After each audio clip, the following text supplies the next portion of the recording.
তোমরা সবাই আসছো?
তোমরা সবাই আসছো না? তোমরা সবাই ভালো আছো আল্লাহর রহমতে?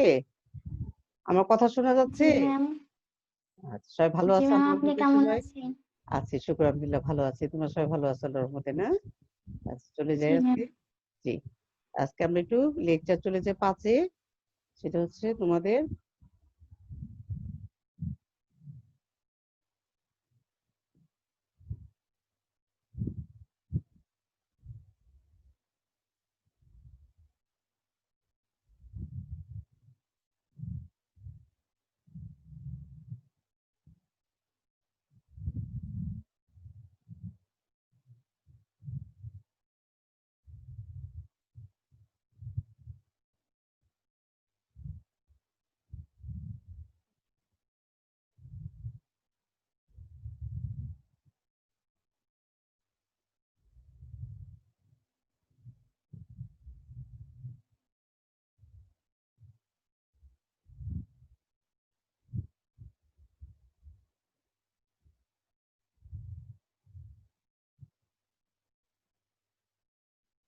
লেকচার 5, দিল্লি সালতানাত যুগ 1206 থেকে 1526। 1206 থেকে যেটা হলো যে কুতুবউদ্দিন আইবক কত খ্রিস্টাব্দে সিংহাসন করেছিলেন? 1206 খ্রিস্টাব্দে দিল্লি সালতানাতের শুরু। আর 1526 খ্রিস্টাব্দে পানিপথের প্রথম যুদ্ধের মাধ্যমে কি হয়? এই দিল্লি সালতানাতের পরিসমাপ্তি ঘটে এবং মুঘল সাম্রাজ্য প্রতিষ্ঠিত হয়। এই যুদ্ধটা, পানিপথের প্রথম যুদ্ধ কার মধ্যে সংঘটিত হয়? সম্রাট বাবর এবং লোদি বংশের এবং সালতানাত যুগের শেষ শাসক ইব্রাহিম লোদির মধ্যে। এই জন্য সালতানাত যুগটা হচ্ছে কত? 1206 থেকে 1526 খ্রিস্টাব্দ পর্যন্ত 3 শতাব্দীর অধিককাল ছিল কি দিল্লি সালতানাত যুগ টিকে ছিল। তোমার সূচিপত্রে দেখো, আলাউদ্দিন খুলজি শাসনকাল 1296 থেকে 1316 খ্রিস্টাব্দ।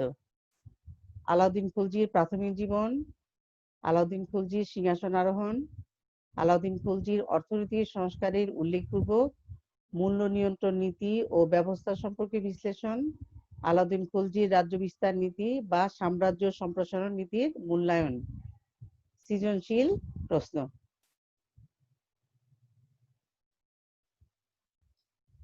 আলাউদ্দিন খুলজির প্রাথমিক জীবন। আলাউদ্দিন খুলজি কত খ্রিস্টাব্দে সিংহাসন আরোহণ করেন? 1296 খ্রিস্টাব্দে।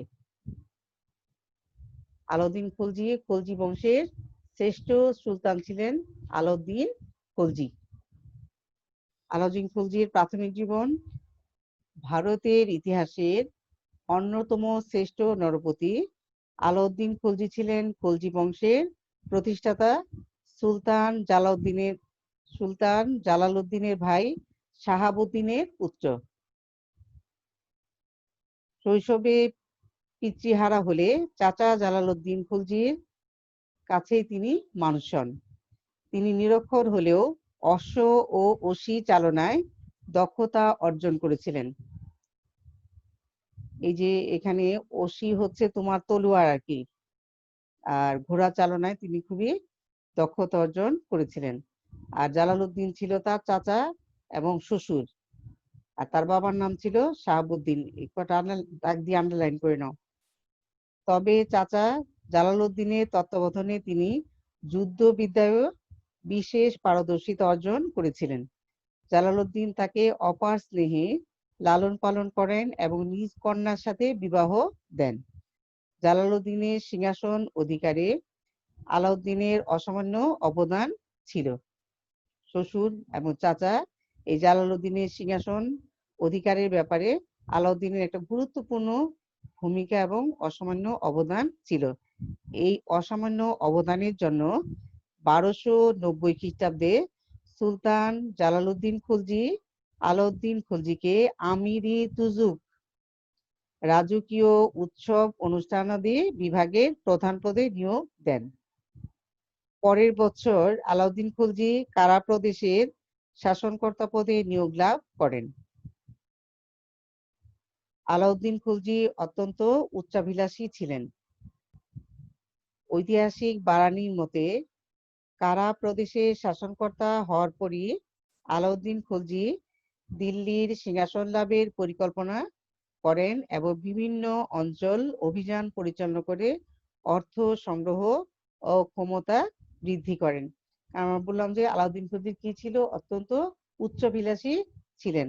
এই জন্য তিনি প্রথম থেকে কি করতে শুরু করলেন, তার ক্ষমতা বৃদ্ধির জন্য তিনি প্রচুর অর্থের প্রয়োজন ছিলেন, সেই অর্থ তিনি সংগ্রহ করতে শুরু করলেন এবং ক্ষমতা বৃদ্ধির জন্য তিনি সৈন্যবাহিনীকেও সুসংগঠিত করলেন।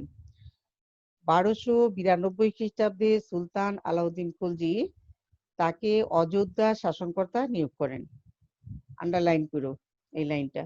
এই সময় ক্ষমতালিপ্সু অভিজাতগণ আলাউদ্দিন খলজিকে দিল্লির সিংহাসন দখলের জন্য নানাভাবে প্ররোচনা দিতে থাকে। উচ্চাভিলাষী আলাউদ্দিন খলজি তাদের প্ররোচনায় প্রলুব্ধ হয়ে সুলতান জালালউদ্দিন খলজির অনুমতি ছাড়াই 1296 খ্রিস্টাব্দে বিন্দা পর্বত পার হয়ে 18,000 অশ্বারোহী সৈন্যের এক বিশাল বাহিনী সহ দাক্ষিণাত্যের সমৃদ্ধশালী রাজ্য দেবগিরি আক্রমণ করেন। যে 1296 খ্রিস্টাব্দে এটা নিচে আন্ডারলাইন করবে। আর বিন্দা পর্বত, কারণ আমরা জানি দাক্ষিণাত্য বা দক্ষিণ ভারতে যেতে কোন পাহাড় পার হতে হতো, পর্বত, সেটা হচ্ছে বিন্দা পর্বত। কত হাজার সৈন্য নিয়েছিলেন? 18,000 অশ্বারোহী সৈন্যের এক বিশাল বাহিনী নিয়ে কি করলেন? আলাউদ্দিন খলজি দেবগিরি আক্রমণ করলেন। দাক্ষিণাত্যের দেবগিরির দাক্ষিণাত্য কোথায় অবস্থিত ছিল? দাক্ষিণাত্য বলতে আমরা বুঝবো কোনটা? দক্ষিণ ভারত। এই দাক্ষিণাত্যের একটা গুরুত্বপূর্ণ অঞ্চল ছিল কি? দেবগিরি। দাক্ষিণাত্যের দেবগিরির সমৃদ্ধশালী রাজ্য দেবগিরি আক্রমণ করেন। দাক্ষিণাত্যের দেবগিরির যাদব বংশীয় রাজা রামচন্দ্র দেবকে এবং পরে তার পুত্র শঙ্কর দেবকে পরাজিত করে দেবগিরি থেকে প্রচুর ধন সম্পদ হস্তগত করেন আলাউদ্দিন খলজি। জানা যায় দেবগিরি থেকে আলাউদ্দিন খলজি 600 মণ সোনা, 1000 মণ রূপা, 700 মণ মুক্তা, 2 মণ মূল্যবান পাথর, 40টি হাতি, কয়েক জোড়া ঘোড়া লুট করে দিল্লিতে ফিরে যান। তার মানে আমরা দেখতে পাচ্ছি এখানে কি, যে দেবগিরি থেকে প্রচুর পরিমাণ অর্থ সম্পদ অভিযান করে কে নিয়ে আসলো? আলাউদ্দিন খিলজি। আর এই সম্পদই তাকে কি ক্ষমতা এবং উচ্চবিলাস আরো বহু গুণে বাড়িয়ে দিল। আলাউদ্দিন খলজি সিংহাসন আরোহণ। আলাউদ্দিন খলজি দেবগিরির অভিযানে সাফল্যের সংবাদে সুলতান জালালউদ্দিন অত্যন্ত আনন্দিত হন। আবেগতাড়িত সুলতান ভ্রাতুষ্পুত্র এবং জামাতা আলাউদ্দিনকে আলিঙ্গন করতে অগ্রসর হলে পূর্ব পরিকল্পনা অনুযায়ী মোহাম্মদ সেলিম এবং ইখতিয়ার নামক 2 ঘাতক বৃদ্ধ সুলতান জালালউদ্দিনকে হত্যা করেন। এই জালালউদ্দিনের ঘাতকদের কি নাম? একজন হচ্ছে মোহাম্মদ সেলিম এবং অন্যজনের নাম হচ্ছে ইখতিয়ার উদ্দিন, আন্ডারলাইন করবে। উচ্চাভিলাষী আলাউদ্দিন পিতব্য ও শ্বশুর, পিতব্য হচ্ছে মানে চাচা, ও শ্বশুর জালালউদ্দিনকে হত্যা করে 1296 খ্রিস্টাব্দের 19 জুলাই নিজেকে সুলতান বলে ঘোষণা করেন এবং দিল্লির সিংহাসনে আরোহণ করেন। 1296 খ্রিস্টাব্দের 19 জুলাই নিচে আন্ডারলাইন করো। এরপরে আমরা আসি একটু আলাউদ্দিন খলজির অর্থনীতির সংস্কারের উল্লেখপূর্বক মূল্য নিয়ন্ত্রণ নীতি ও ব্যবস্থা সম্পর্কে ব্যাখ্যা।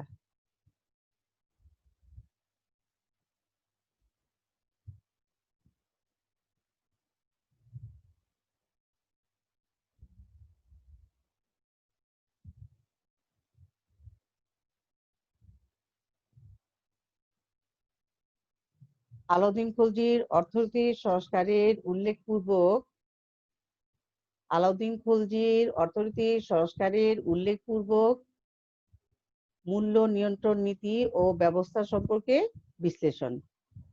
অর্থনীতির সংস্কার এবং মূল্য নিয়ন্ত্রণ নীতি ও ব্যবস্থা আলাউদ্দিন খলজির প্রবর্তিত সংস্কার সমূহের মধ্যে ছিল সর্বাপেক্ষা উল্লেখযোগ্য।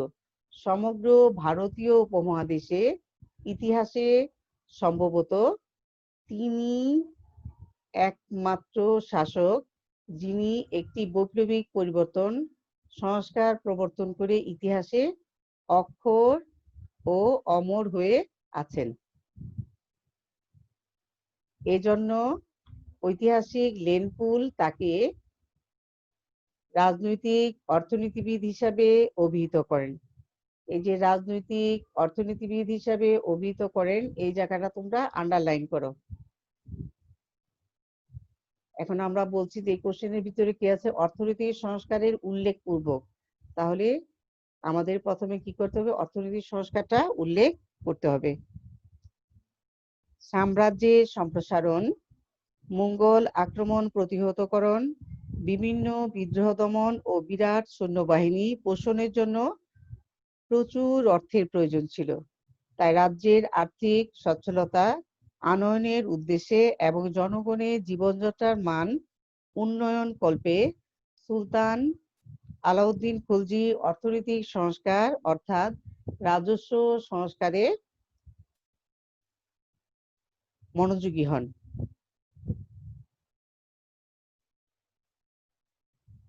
তার রাজস্ব সংস্কারে তিনি যেসব পদক্ষেপগুলো গ্রহণ করেন, প্রথমত চৌধুরী খুদ মুকাদ্দাম নামে পরিচিত যেসব ভূমি অধিপতি ও রাজস্ব আদায়কারী বিনা খাজনায় এতদিন পর্যন্ত জমি ভূদখল করে আসছিল, তিনি তাদের সেই সুবিধা বাতিল করে দিয়ে তাদের উপরও কর ধার্য করেন। দ্বিতীয়ত সুলতান চারণ ভূমি কর, ভিটা কর, আমদানি রপ্তানি শুল্ক ধার্য করেন। তিনি হিন্দুদের উপর জিজিয়া কর আরোপ করেন। ভূমি করটা হচ্ছে জমির উপরে কর, ভিটা কর হচ্ছে বসত বাড়ির উপরে কর, আর চারণ ভূমি কর হচ্ছে তোমার যেটা হলো যেখানে গবাদি পশুরা চড়ে বেড়াতো, সেটা হচ্ছে চারণ ভূমি কর।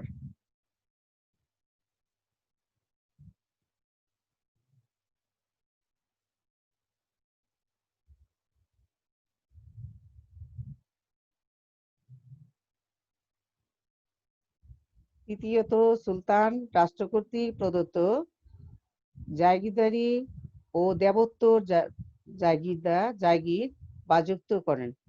এখানে তোমাদের একটা ইয়ে আছে দেবোত্তর। দেবোত্তর হচ্ছে সেই সব সম্পত্তি যেগুলো মূর্তিদের নামে দান করে দেওয়া হতো, সেগুলো দেবোত্তর সম্পত্তি আর কি। এই দেবোত্তর জায়গিরদারি কি করেন? বাজেয়াপ্ত করেন। 4, তিনি ভূমি জরিপ ও বন্দোবস্তের পদ্ধতি প্রবর্তন করেন। তিনি ভূমি জরিপ মাপার ব্যবস্থা করেন এবং এগুলো বন্দোবস্তের ব্যবস্থা করেন। 5, উৎপন্ন ফসলের অর্ধেকাংশ ভূমিকর হিসাবে ধার্য করা হয়। ঐতিহাসিক বারানী সুলতান আলাউদ্দিন খলজির রাজস্ব অর্থাৎ অর্থনৈতিক সুষ্ঠু বিন্যাসের উল্লেখ করে বলেন, গোটা দেশকে একটি মাত্র কেন্দ্রীয় রাজস্ব প্রশাসনের আওতায় আনা হয়। এভাবে তিনি বিভিন্ন রাজস্ব ব্যবস্থা গ্রহণ করে অর্থনীতি সংস্কারের মাধ্যমে সাম্রাজ্যে অর্থনৈতিক সচ্ছলতা আনেন।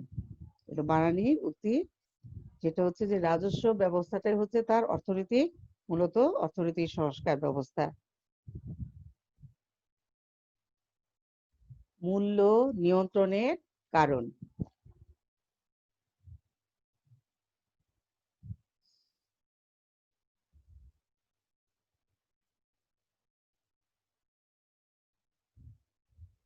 আলাউদ্দিন খলজির অর্থনৈতিক সংস্কারের উল্লেখপূর্বক মূল্য নিয়ন্ত্রণ নীতি ও ব্যবস্থা সম্পর্কে বিশ্লেষণ। মূল্য নিয়ন্ত্রণের কারণ, কি কারণে আলাউদ্দিন খলজি মূল্য নিয়ন্ত্রণ করেছিলেন? প্রথমত, আর্থিক সচ্ছলতা, জনসাধারণের সুবিধা এবং সাম্রাজ্যের সর্বাধিক উন্নতির জন্য নিত্য প্রয়োজনীয় দ্রব্যাদির বাজার দর নির্দিষ্ট হারে বেঁধে দেন।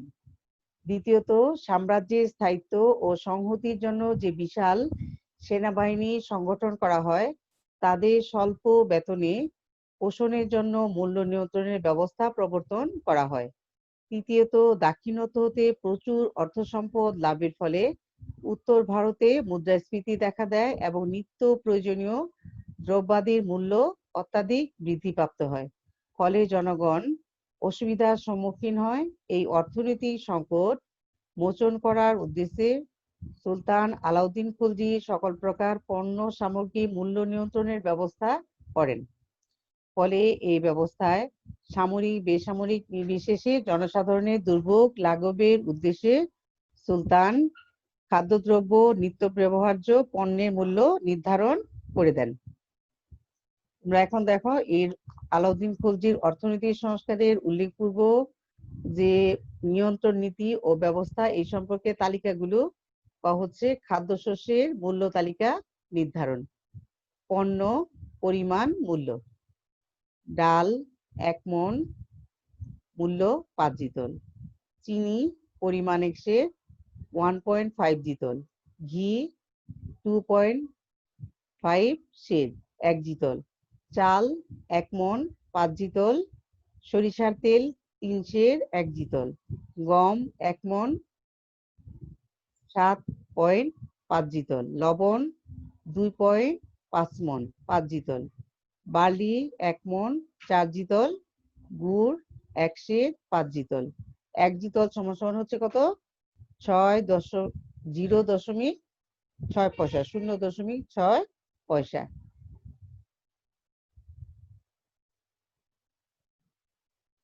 এবার আসো বস্ত্র মূল্য নির্ধারণ। এই বস্ত্রের নাম, পরিমাণ, মূল্য। দিল্লি খাদ শিল 1 খণ্ড পরিমাণ কত? 16 টাকা। কমলা রঙের নতুন সিল্ক 1 খণ্ড 6 টাকা। পশম মিশ্রিত অর্ধ সিল্ক 1 খণ্ড 3 টাকা। লং ক্লথ মসৃণ কার্পাস 20 গজ 1 টাকা। মোটা কার্পাস 40 গজ 6 জিতল। লাল ডোরাকাটা বস্ত্র একটি 6 জিতল। সাধারণ বস্ত্র একটি 3 জিতল। চাদর একটি 10 জিতল। এই হলো তোমাদের খাদ্যের পরে বস্ত্রের মূল্য তালিকা। এবার হচ্ছে গৃহপালিত পশুর মূল্য তালিকা। পশুর নাম, পরিমাণ, মূল্য। প্রথম শ্রেণীর ঘোড়া একটি মূল্য হচ্ছে 100 থেকে 120 টাকা। দ্বিতীয় শ্রেণীর ঘোড়া একটি 80 থেকে 90 টাকা। তৃতীয় শ্রেণীর ঘোড়া একটি 65 থেকে 70 টাকা। চাট্টু ঘোড়া একটি থেকে 120।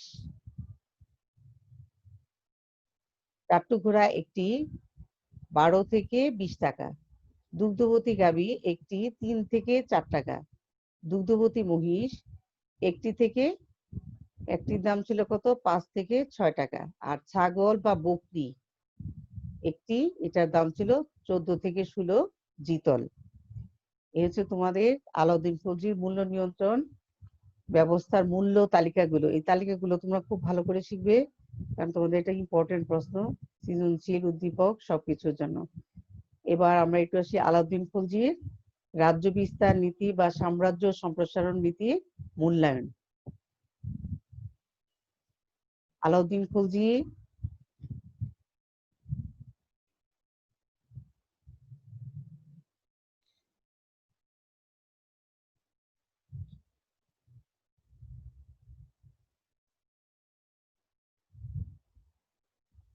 আলাউদ্দিন খলজি শুধু কি মূল্য নিয়ন্ত্রণ করে দিয়েই স্থির থাকেননি, তিনি কি করেছেন, অন্যান্য দ্রব্যের মূল্য নির্ধারণ করেন।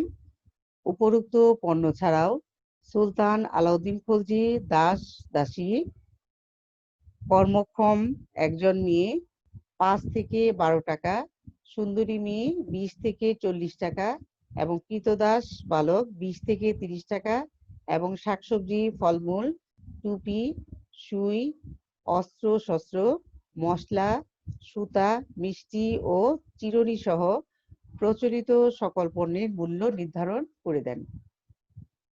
মূল্য নিয়ন্ত্রণ ব্যবস্থা কার্যকর করার জন্য সুলতান কি করেছিলেন, আরো কতগুলো বিধি ব্যবস্থা গ্রহণ করেছিলেন, যাতে জনগণ সেগুলো মেনে চলে। মূল্য নিয়ন্ত্রণ ব্যবস্থা সফল ও কার্যকর করার জন্য সুলতান আলাউদ্দিন খলজি কতগুলো বিধি ব্যবস্থা গ্রহণ করেন, যথা: 1. পণ্য বাজার স্থাপন। প্রথমত মান্ডি নামে দিল্লিতে প্রধান ও কেন্দ্রীয় শস্য বাজার বসানো হয়।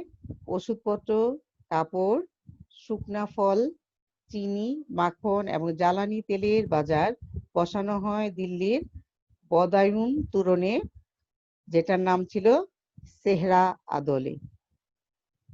ঘোড়া, গবাদি পশু এবং ক্রীতদাসদের জন্য তৃতীয় একটি এবং এসব পণ্যের বাইরে সাধারণ জনগণের কেনাকাটার জন্য আরেকটি বাজার স্থাপন করা হয়। 2. বাজার পরিদর্শন ব্যবস্থা। পণ্য বাজার পরিচালনা ও তত্ত্বাবধানের জন্য শাহনাই মন্ত্রী এবং দিওয়ানি রিয়াসত নামক 2 জন পদস্থ কর্মকর্তা নিয়োগ দেওয়া হয়। তাছাড়া পণ্যমূল্য, ওজন পরিমাপ ও ব্যবসায়ীদের কর্মতৎপরতা তদারকির জন্য সুলতান আলাউদ্দিন খলজি গুপ্তচর নিয়োগ করেন। এই ব্যবস্থার ফলে বাজার নিয়ন্ত্রণ সম্ভব হয়। 3. নির্ধারিত মূল্যে পণ্য বিক্রি নিশ্চিত করা। ব্যবসায়ী ও দোকানদারদের সরকার নির্ধারিত মূল্যে খাদ্যশস্য সহ পণ্য আমদানি এবং নির্দিষ্ট মূল্যে তা বিক্রির বিষয়টি নিশ্চিত করার জন্য ব্যবসায়ীদের পণ্য মূল্য টানিয়ে বা তালিকা টানিয়ে রাখার নির্দেশ ছিল। নির্ধারিত মূল্যের অতিরিক্ত আদায় করা হলে ব্যবসায়ীদের কঠোর শাস্তির বিধানের ব্যবস্থা রেখে দেওয়া হয়েছিল। ওজন পরিমাপে কারচুপির জন্য কঠোর শাস্তির বিধান রাখা হয়েছিল। এরপরে সরবরাহ ব্যবস্থা নিশ্চিতকরণ। প্রাকৃতিক কারণে যাতে খাদ্য ঘাটতি না পড়ে এবং চাহিদা অনুযায়ী খাদ্যশস্য সরবরাহ সুনিশ্চিত করা যায়, সেজন্য দিল্লিতে কয়েকটি রাজকীয় শস্যাগার স্থাপন করা হয়েছিল। সংকটের সময় এখান থেকে খাদ্যশস্য সরবরাহ করা হতো। রেশনিং প্রথা, অর্থাৎ পণ্য বরাদ্দ নির্ধারণ। ঐতিহাসিক কে.এস. লাল শস্যের বরাদ্দ নির্ধারণ ব্যবস্থাকে আলাউদ্দিন খলজির মহান উদ্ভাবন বলে অভিহিত করেন। এই ব্যবস্থার ফলে দিল্লির পার্শ্ববর্তী অঞ্চলে কখনো দুর্ভিক্ষ দেখা দেয়নি। নেক্সট পয়েন্ট হচ্ছে মজুদ নিরোধ ব্যবস্থা। আধুনিক মুনাফার লোভে কেউ যাতে পণ্যের মজুতদারি না করতে পারে, সুলতান সে ব্যবস্থা করেন। মজুতদারি নিরোধ, জরিমানা ও পণ্য বাজেয়াপ্ত করা সহ নানা রকমের শাস্তি দেওয়া হতো। এইসব ব্যবস্থা ছাড়াও সুলতান আলাউদ্দিন খলজি তার মূল্য নিয়ন্ত্রণ ব্যবস্থা ফলপ্রসূ করার লক্ষ্যে হিন্দু মুসলিম সব ব্যবসায়ীকে রাষ্ট্রীয় দপ্তরে নাম রেজিস্ট্রি করার নির্দেশ দেন। সরকারি অনুমতি পত্র ছাড়া ব্যবসায়ীদেরকে কৃষকদের কাছ থেকে শস্য ক্রয় নিষিদ্ধ সহ কঠোর হস্তে চোরা কারবার দমনের ব্যবস্থা করেন। আমরা দেখলাম যে এই যে রেশনিং ব্যবস্থা, সেই মধ্যযুগে রেশনিং ব্যবস্থা আমরা এখন দেখতে পাচ্ছি কোথায়? সেটা হচ্ছে করোনার সময় কি সরকার নির্দিষ্ট মূল্যে নির্দিষ্ট তালিকায় কি করতে জনগণকে এই যে রেশনিং ব্যবস্থা দিচ্ছে, আর পণ্য যাতে পায় সঠিকভাবে জনগণ, সেইভাবে কঠোর নজরদারি রাখা হচ্ছে। এটা কিসের সাথে মিলে যায়? আমাদের আলাউদ্দিন খলজির মূল্য নিয়ন্ত্রণ ব্যবস্থার সাথে মিলে যায়।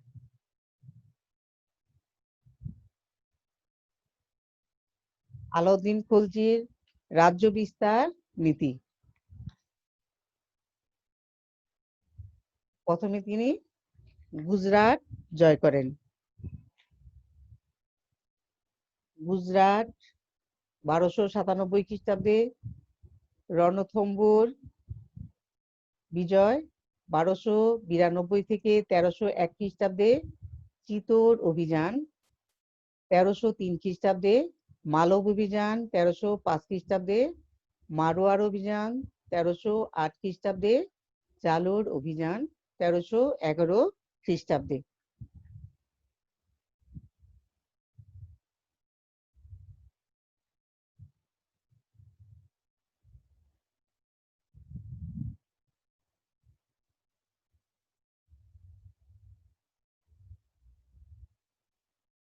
আলাউদ্দিন খলজি একজন উচ্চাভিলাষী ও সাম্রাজ্যবাদী শাসক ছিলেন। তিনি নিজেকে দ্বিতীয় আলেকজান্ডার হিসাবে ঘোষণা করে রাজ্য বিজয়ে মনোনিবেশ করেন। এই যে দ্বিতীয় আলেকজান্ডার, রাজ্য বিজেতা হিসেবে তার উপাধি কি হয়েছিল? দ্বিতীয় আলেকজান্ডার। এটা আন্ডারলাইন করো। তিনি উত্তর ভারত বিজয়ের পাশাপাশি দক্ষিণ ভারতেও স্বীয় আধিপত্য প্রতিষ্ঠা করতে সক্ষম হন। গুজরাট অভিযান। গুজরাট মধ্যযুগের ভারতের সবচেয়ে উর্বর ও সমৃদ্ধ অঞ্চল ছিল।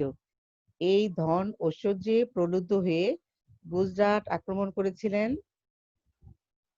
অনেকেই, এর মধ্যে আলাউদ্দিন খলজিও অন্যতম।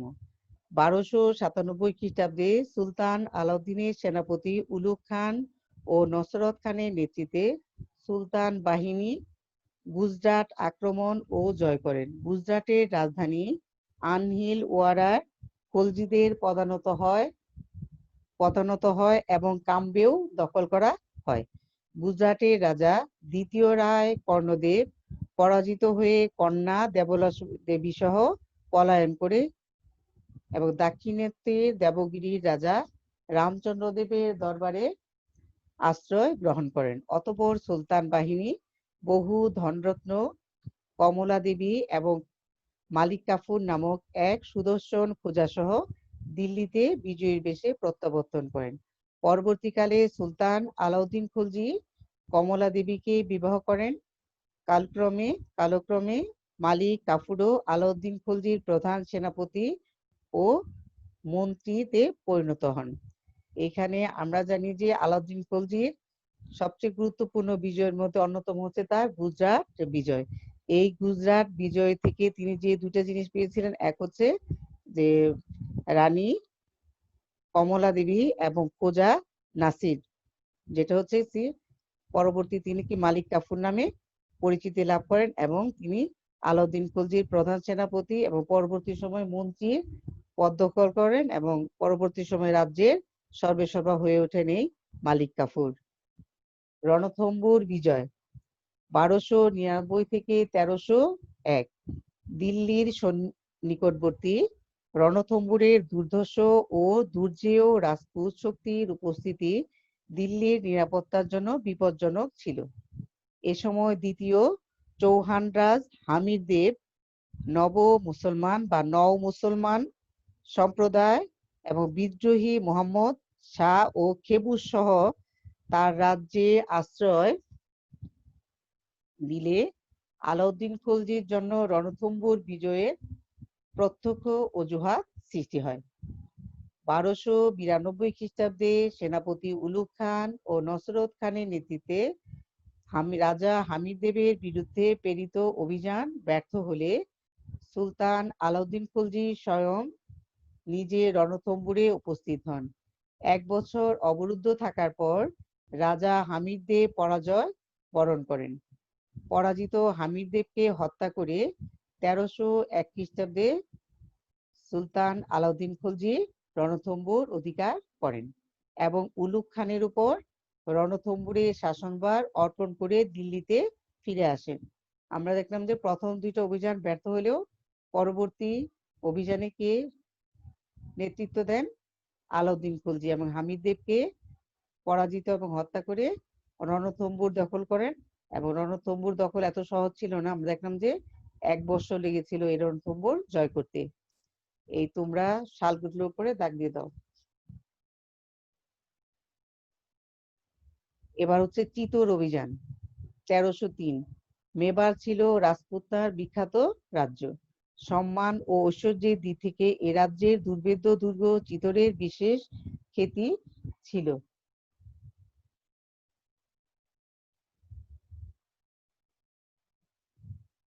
খ্যাতি ছিল 1303 খ্রিস্টাব্দে আলাউদ্দিন খলজি চিতোর আক্রমণের সিদ্ধান্ত নেন, কারণ মেবারের রাজপুত শক্তি ছিল মুসলিম বিদ্বেষী। উপাখ্যান মতে রাজা রতন সিংহের অনিন্দ সুন্দরী স্ত্রী পদ্মিনীকে লাভ করাই ছিল আলাউদ্দিনের খলজির মেবার অভিযানের প্রধান উদ্দেশ্য। আধুনিক গবেষকদের মতে আলাউদ্দিনের চিতোর জয়ের পেছনে পদ্মিনীর কাহিনী ছিল নিছক উপাখ্যান। বস্তুত রাজনৈতিক কারণেই আলাউদ্দিন খলজি চিতোর অভিযানের পরিকল্পনা গ্রহণ করেন। রানা রতন সিং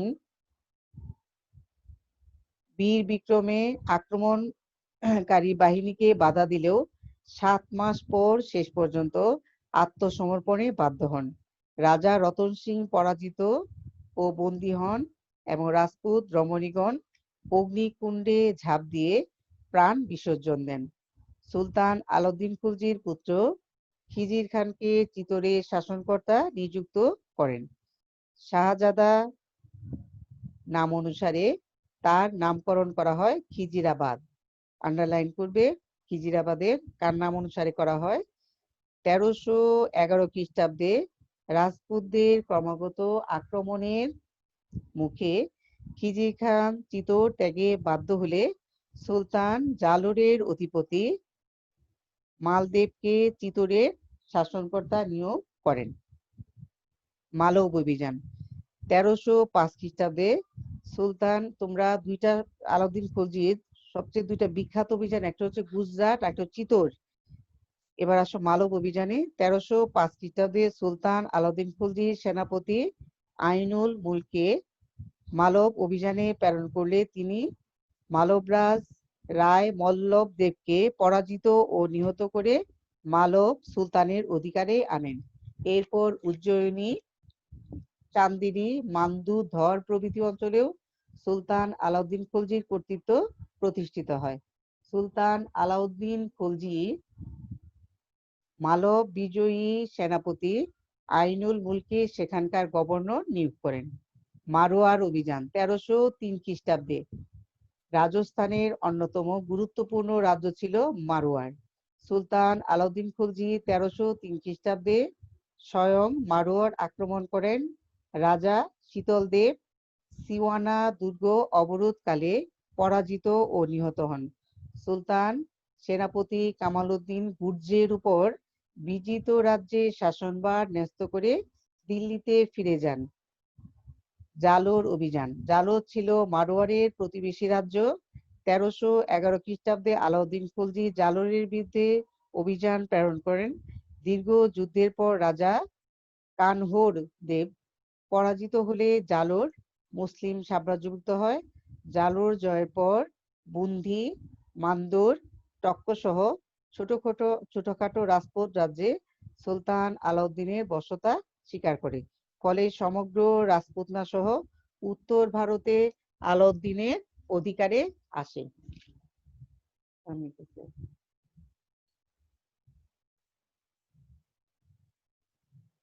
এই সৃজনশীল প্রশ্নটা তোমাদের জন্য আমি হোমওয়ার্কে দিয়ে দিলাম।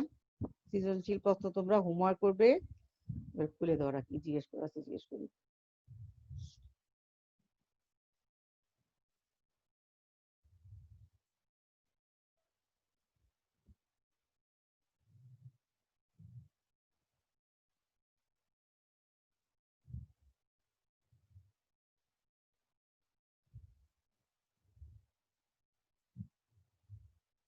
প্রিয় ছাত্রছাত্রী বিন্দুরা আমার, তোমাদের কোনো জিজ্ঞেস করার থাকলে এই চ্যাপ্টার থেকে পড়লাম, আগের চ্যাপ্টার থেকে তোমরা আমাকে সরাসরি জিজ্ঞেস করো। তোমরা কি জানতে চাচ্ছ বলো।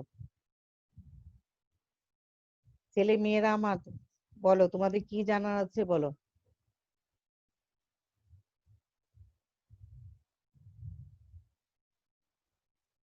আলাউদ্দিন খলজি থেকে, গিয়াসউদ্দিন বলবন থেকে, ইলতুৎমিশ থেকে তোমাদের জানা থাকলে তোমরা বলো, সরাসরি বলো। তোমাদের প্রশ্নের জন্য আমি দিয়ে দিয়েছি, তোমরা তোমাদের যা যা যার যা কোশ্চেন করা আছে আমাকে কোশ্চেন করো।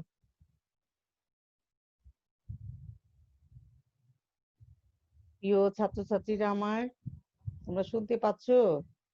তোমাদের কারো কিছু জানার থাকলে, কোশ্চেন করা থাকলে আমাকে কোশ্চেন করে জেনে নাও। বলো কে কি কোশ্চেন করবে বলো।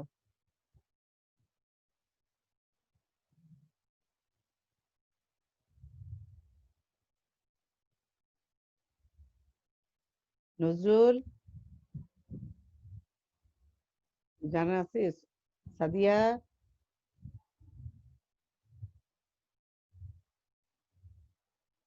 হায়াত? না ম্যাম, বুঝতে পারছি কিছু নাই কোশ্চেন করার। তোমাদের আমি এর আগে কোশ্চেন গুলো, তোমাদের যে কোশ্চেন গুলো দেওয়া হচ্ছে, আগে দেওয়া হচ্ছে তোমাদের গুরুত্বপূর্ণ টপিক গুলো, যেগুলো তোমাদের জন্য সৃজনশীল প্রশ্ন, তারপরে তোমাদের জন্য বহু নির্বাচনী প্রশ্ন, তারপরে প্রয়োগ ও উচ্চতর দক্ষতা যেখানে থাকবে সেই প্রশ্নগুলো আমি আগে দিয়ে দিচ্ছি।